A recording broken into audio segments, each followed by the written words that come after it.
कहते हैं हमारे धर्म में तो हमने तो बचपन से या जब से जन्म लिया है यहाँ पर जितने हमने हमेशा से नारी के सम्मान में महाभारत होती देखी है। ये मोमबत्ती लेकर चलना पता नहीं कौन सिखा गया, वरना हमने तो नारी के सम्मान के लिए महाभारत कर दी थी, सिर्फ नारी के सम्मान के लिए। तो महाराज खूब रोती है वो, साड़ी खींचने लगते हैं, सबको पुकार रही है कोई तो मेरी सहायता करो। सब देख रहे हो बैठकर, कोई सहायता नहीं करता। साड़ी खींचने लगते हैं, कुछ देर तक तो अपने मुख में साड़ी को पकड़ कर रखती है। कितनी देर पकड़ेगी? दुशासन कितने शक्तिशाली है। जब हार जाती है तब दोनों हाथ ऊपर उठाती है, हे परम पिता परमेश्वर मेरी रक्षा करो, हे द्वारिका के नाथ मेरी रक्षा करो, हे द्वारिकाधीश मेरी रक्षा करो। और उसके बाद तो जो साड़ी बढ़ने लगती है, बढ़ते बढ़ते बढ़ते कपड़ों का पहाड़ लग जाता है, पर वो साड़ी खत्म नहीं हो रही। थक जाता है दुशासन,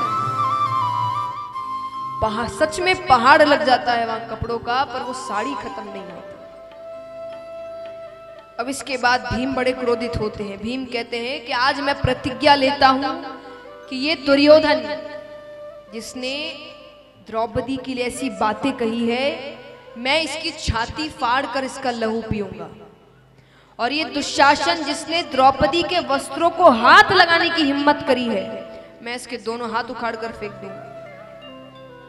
लेकिन ये सारी बातें बाद में, पहले वनवास होता है। वनवास होता है, वनवास के बाद वापस आते हैं, आकर अपना राज्य मांग रहे हैं। दुर्योधन कहते हैं युद्ध करो, ले जाओ। अरे तुमने वचन दिया था कि तुम वनवास के बाद सब कुछ वापस कर दोगे। बोले लिखित रूप में कुछ है? इसीलिए देखिए ये सारी पहले की घटनाएं हैं जो अब हमें सीख देती है।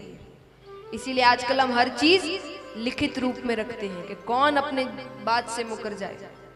दुर्योधन ने कहा मुझे कुछ याद नहीं कि मैंने देने का कोई वादा किया था, युद्ध करो, ले जाओ।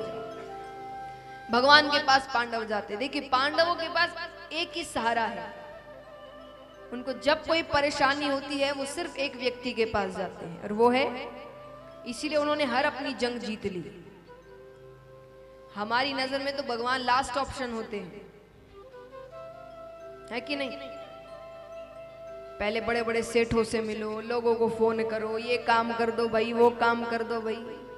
जब सब मना कर देंगे तब भगवान की याद आती है। और पांडवों को सबसे पहले भगवान की याद आती थी। भगवान के पास जाते हैं, भगवान शांति दूत बनकर आते हैं। भगवान समझाने की कोशिश करते दुर्योधन को। दुर्योधन कहता मुझे कुछ याद नहीं।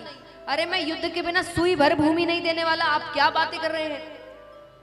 अरे भगवान कहते राज्य मत दो, 5 पांडव को 5 गांव दे दो, इतना तो कर दो। बोलते कुछ नहीं दूंगा मैं।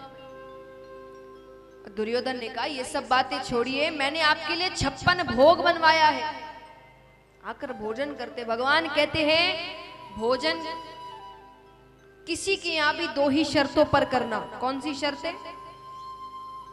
पहली कि जो भोजन करवा रहा है उसके मन में आपके लिए बहुत प्रेम है, बहुत, यानी वो सच में चाहता है आप उसके घर भोजन करो तो कर लेना। दूसरी, आपको बड़ी जोर की भूख लगी है, तब तो जहां मिल जाए वहां कर लो।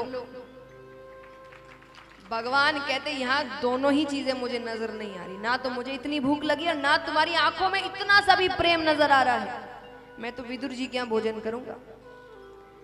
अब विदुरानी यहां पर विदुर जी से कह रही है कि सुना है कृष्ण आया है। वो घर आ जाता तो विदुर जी कहते राजा है, राजा से मिलने आया है, दासी पुत्र के यहाँ क्यों आएगा? अरे कोशिश तो करो। विदुर जी कहते ठीक है मैं जाता हूँ। विदुरानी ने कहा अगर कृष्ण को साथ लाओगे तो बाजार से कुछ खाने को भी लेते आना, घर पे कुछ नहीं है। ठीक है। विदुर जी जाते। विदुर जी का जाना हुआ और भगवान दरवाजे पे खड़े होकर आवाज लगा रहे हैं विदुर जी अरे कहाँ हो, अंदर नहीं बुलाओगे क्या? देखिए ये अपने लोगों की पहचान होती है।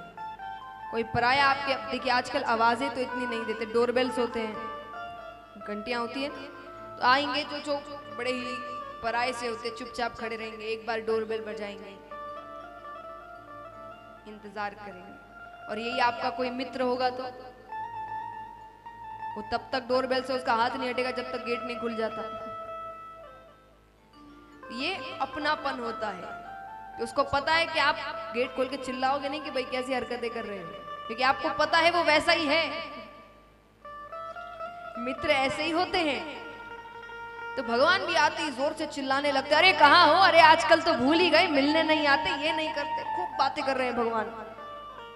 विदुरानी जी कहती, ये कौन आया है जो इतने अपनेपन से पुकार रहा है। विदुरानी बाहर आती और साक्षात दरवाजे पर भगवान खड़े हैं।